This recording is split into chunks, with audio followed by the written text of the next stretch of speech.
بسم اللہ الرحمن الرحیم۔ شروع کرتا ہوں اللہ اس پاک ذات کے نام سے جو نہایت مہربان اور رحم کرنے والا ہے۔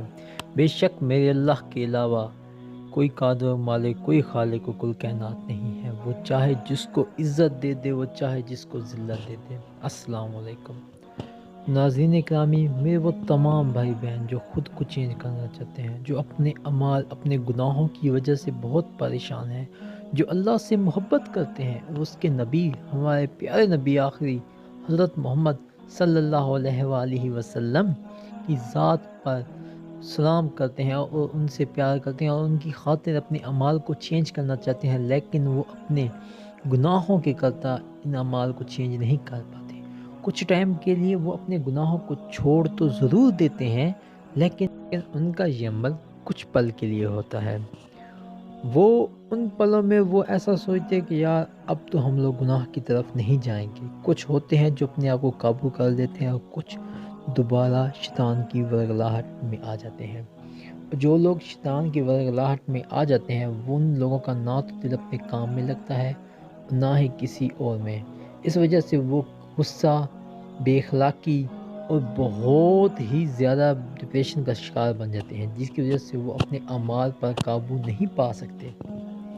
اس لیے چاہیے کہ نماز قائم کریں، کیونکہ نماز اسلام کا وہ واحد ستون ہے جو آپ کو اللہ اور اس کے رسول کے قریب لاتا ہے۔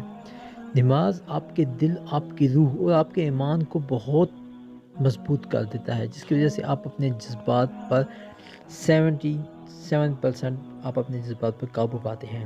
اور اس کے بعد یہ جو وظیفہ میں آپ سے بیان کرنے جا رہا ہوں، اس وظیفے کی بدولت انشاءاللہ آپ اپنے آپ پر ضرور قابو کریں گے اور یہ وظیفہ لازمی کرنا ہے۔ اور اس وظیفے کا طریقہ کار یہ ہے کہ آپ لوگوں نے کسی بھی نماز کے بعد کسی بھی دن میں ایک بار لازمی 10 بار درود ابراہیمی، اور جو آیت آپ کو سکرین پر دکھائی جا رہی ہے اہدنا الصراط المستقیم، 101 مرتبہ یہ، اور آخر میں پھر 10 مرتبہ درود ابراہیمی پڑھنا ہے۔